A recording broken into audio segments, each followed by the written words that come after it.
Greetings to all. In this episode, I'll be speaking about the Vietnamese War, such as types of warfare, reasons for the escalation in US involvement, and the reasons why the US withdrew. Firstly, to introduce the domino theory, it was a theory put forward by President Eisenhower in the 1950s. It theorized that communism would spread throughout Asia, as each country is influenced by its neighbor. From 1945 to 1954, North Vietnam became communist. After Japan's defeat in World War II, Vietnamese communists, the Viet Minh, led by Ho Chi Minh, took control of North Vietnam and declared its independence. France tried to take back their former colony, and a war broke out between them and the Viet Minh. From 1954 to 1963, it was Vietnam after French withdrawal. In Geneva, the country was divided into North and South Vietnam until elections were able to take place. In 1954, the US prevented elections from taking place, with the aim of containing communism, as they believed that China and the USSR were trying to spread it. In 1955, the US helped Ngo Dinh Diem to set up the Republic of South Vietnam despite his corruption and the Vietnamese people's hatred towards him due to his anti-communism. In the 1950s, the US supplied him with $1.6 billion of US dollars in aid. He was overthrown by his army in November 1963. The Viet Cong was formed on December 29, 1960. Support had increased due to the actions of anti-communist governments. The Viet Cong sent supplies and reinforcements to guerrilla fighters who attacked American Air Force and supply bases. By 1962, US President Kennedy was sending military advisors. Kennedy was assassinated in 1963. His successor, Lyndon Johnson, was prepared to commit to full-scale conflict to prevent the spread of communism. The Gulf of Tonkin Resolution, or Gulf of Tonkin Incident. This allowed the President to do anything to assist any member or protocol state of the Southeast Asia Collective Defense Treaty, including the use of armed forces. It was passed on August 7, 1964, as a result of the Gulf of Tonkin incident. During the incident, South Vietnamese torpedo boats were seen approaching a US ship. As a result, the US fired 3 warning shots, but when they continued to approach, Maddox, the US ship, fired on them.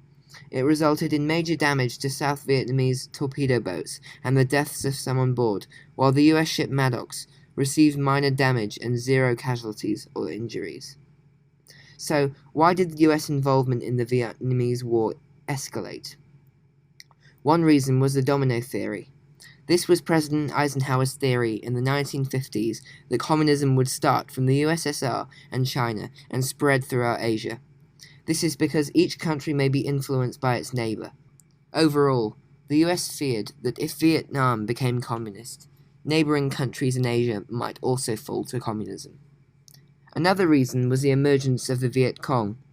They were a communist group whose support had increased due to hatred towards anti-communist governments, who had sent supplies and reinforcements to guerrilla fighters who attacked American Air Force and supply bases.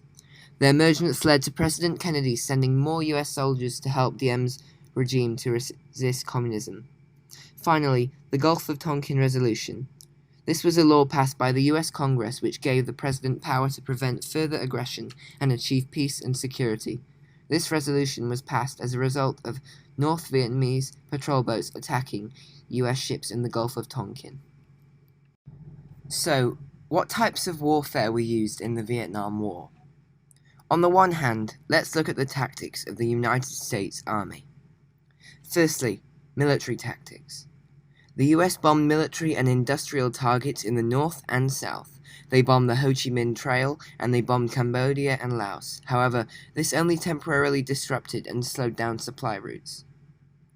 They also used chemical weapons such as Agent Orange and napalm as defoliants. However, these harmed or killed many civilians. Finally, they used search and destroy missions. However, they were often based on inaccurate information or led to US soldiers being ambushed.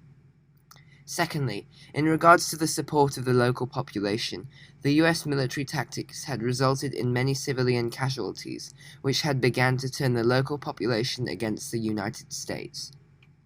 Thirdly, in regards to the motivation and commitment of their soldiers, 1. Many soldiers were young, with an average age of 19, and had been conscripted into the army. 2. Many soldiers were inexperienced, as they had only completed a one-year term of service. 3. Morale was low among conscripts, and many of them did not care about Vietnam or its fall to communism.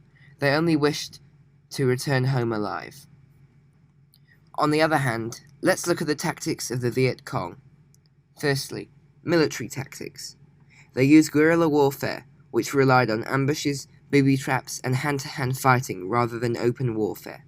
Therefore, they were able to avoid superior weapons that the US Army had, so they were able to inflict many casualties. Underground tunnel complexes were also used, which helped the Viet Cong to hide from US soldiers and avoid the worst effects of US air power. Finally, they used the Ho Chi Minh Trail, which allowed the Viet Cong to get supplies from the north. Secondly, in regards to the support of the local population, on the one hand, the Viet Cong helped the locals to plant and harvest crops and were taught to be respectful and courteous. On the other hand, they could be ruthless to those who cooperated with their enemies. The Viet Cong killed around 27,000 civilians, and this discouraged Vietnamese opposition. Finally, in regards to the motivation and commitment of Viet Cong fighters, they were much more determined due to the fact that they were fighting for their country and refused to give in. Whatever the casualties were, there were willing replacement troops available. Before I conclude with the reasons why the US withdrew, let's look at the timeline of the Vietnamese War and consider the reasons as to why they did not withdraw earlier and why they withdrew in the end. In 1961, US President John F. Kennedy sends the first large force of US military personnel to assist the weak regime of South Vietnam. In 1964, President Lyndon B. Johnson orders limited bombing raids on North Vietnam, while Congress allows the use of US troops. In 1965, Johnson orders an increase to more than 300,000 US troops. The largest bombing campaign in history begins. On March 16, 1968, the My Lai Massacre. More than 500 innocent Vietnamese villagers mutilated and slaughtered by US troops. In March 1968, Johnson announces that he will not seek re-election, as he authorizes the beginning of peace talks. In spring of 1969, protests against the war escalate in the US, as US troops reach over 500,000. In the 1970s, President Nixon begins withdrawal, but intensifies bombings and expands into Cambodia and Laos to block supply routes.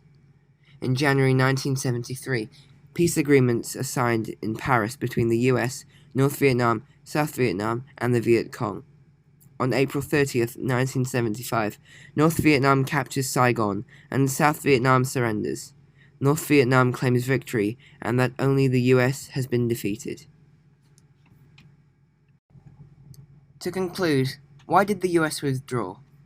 Well, they signed the Vietnamese Peace Treaty. Many believe that the US signed this treaty to save face. They had been involved in the war for over a decade, and despite their superior weaponry and military, they had been largely unsuccessful. Before the last US troops had left, North Vietnamese forces had already violated the treaty, and resumption of full-scale war had already begun by early 1974. By the end of 1974, South Vietnam reported that 80,000 soldiers and civilians had been killed. This meant it was the deadliest battle of the Vietnam War. I'll leave you to think about the effects and outcomes for the US and Vietnam, and reasons why you believe the US withdrew from the Vietnamese War. Thank you for listening to this episode of my podcast. Please subscribe to be notified when my next episode comes out.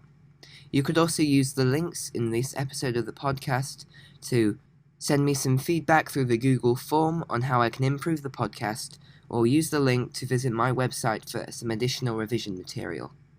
You could also send in a voice message which I will reply to and play in the next episode of the podcast. Thank you for listening. Bye-bye.